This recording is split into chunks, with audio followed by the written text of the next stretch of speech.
liver is oriented in the body like this. The inferior vena cava is here. Now I'm going to turn the liver model over so you can see the underside. Here's the other end of the inferior vena cava, and this is the gallbladder. The gallbladder stores bile that's made by the liver and then sends it to the small intestine for fat digestion. I'm going to switch to a larger model so that we can see what the interior looks like. So again, we're looking now at the undersurface of the liver. Here's the gallbladder.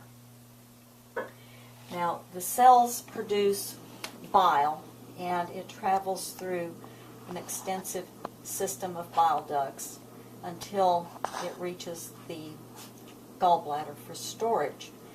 But there's also a direct line from the liver to the small intestine.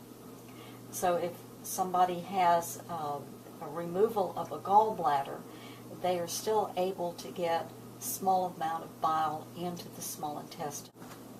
Right next to the bile duct system is the hepatic portal vein. The hepatic portal vein brings deoxygenated blood from the stomach, the small intestine, and the large intestine directly to the liver. The liver is going to cleanse that blood and remove any toxins that may have been absorbed. Now, in addition, the liver receives oxygenated blood through the hepatic artery, which is a branch of the celiac trunk. The liver is very unusual in that it has both an oxygenated supply of blood and a deoxygenated supply of blood. We'll see in a moment that they do intermingle and exit eventually through hepatic veins, which feed into the inferior vena cava. The next model is going to be a microscopic view of the interior, showing that you have repeating patterns with small branches of the hepatic artery, bile duct, and hepatic portal veins. These are going to be located between many lobules of the liver. In the center of a lobule, we're going to find another vein called the central vein. On this part of the model, we're going to see a blow-up of this region.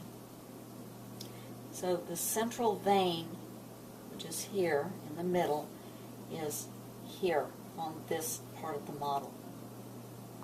Now, the cells, the hepatocytes, do make bile, which is their only contribution to digestion.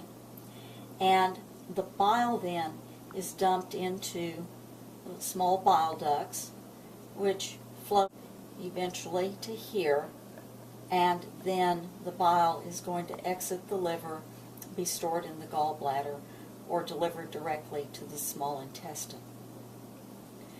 So the flow of bile is this way. Remember that we've got a dual blood supply. This is the hepatic portal vein, and this is the hepatic artery.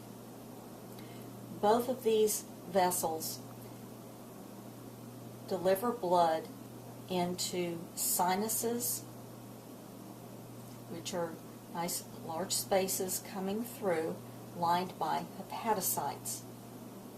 The hepatocytes then are oxygenated, and they have an opportunity at the same time to remove toxins from the blood coming from the digestive tract.